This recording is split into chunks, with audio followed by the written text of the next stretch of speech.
So in front of me I've got TCL 408. In this video I'll show you how to manage File Manager. In the beginning, let's go to Files app.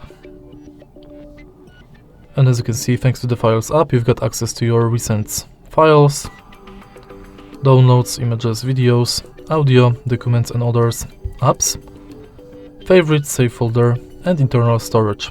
Also, you can go to nearby share function, thanks to which you can quickly send and receive files, and then you can use clean function to clean junk files from your smartphone. Also, you can go to recycled bin, where you can find every file you've deleted in past 30 days. And that's basically it. If you find this video helpful, please leave like, comment and subscribe.